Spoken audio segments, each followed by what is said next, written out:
I think obviously just by traveling to another country, culture, anywhere, you're just experiencing new. You're seeing, hearing, a new language, whatever. That's all new.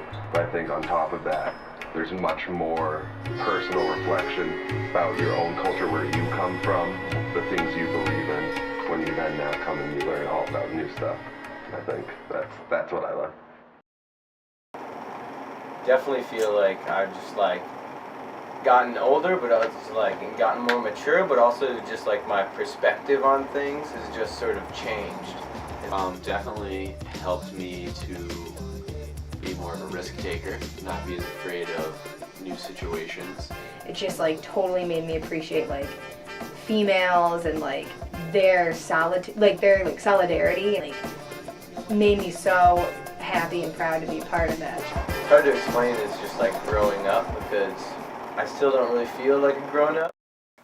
Part of that trip was being in Buddhist place, and that was completely different. But when those first 3 days of being in New Delhi, India.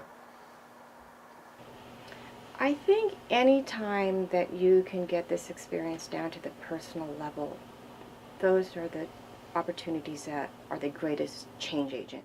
I remember from there, I was in this town called Agoro. It's all the way in northern Uganda, like half hour from Sudan.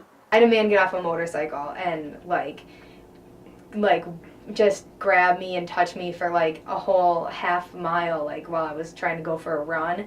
I managed to smooth over the situation with my wonderful powers of diplomacy, to the point where she was excited that I was American and wanted to offer me a shot. But pretty much just like everything is a mess there, and we're just talking to these people, all the local people, just asking them questions about their situation, what's going on.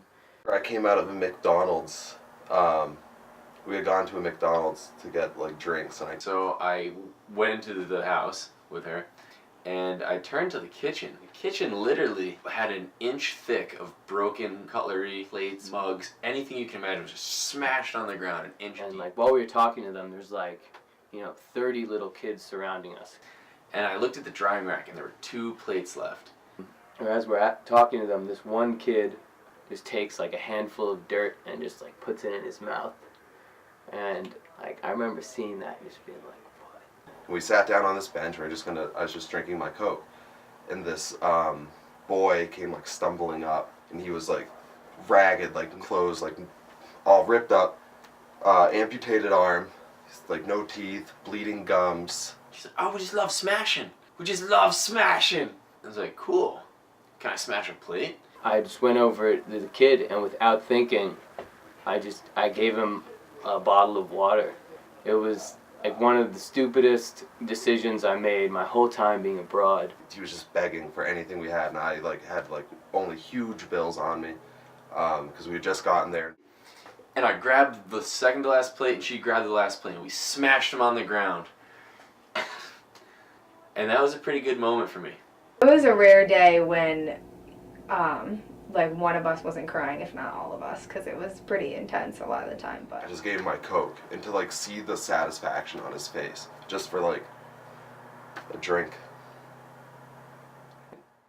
Obviously there's tons more little kids around there, as well as older people who would, do a lot of things to get that bottle of water. And, I could just like, after the kid got it, like it started like a confrontation, and I just felt so bad. When we talk to returnees or we talk to people, we always think that they're positive experiences, but that's not necessarily the case. It was weird coming back, because I knew I was gonna feel uncomfortable.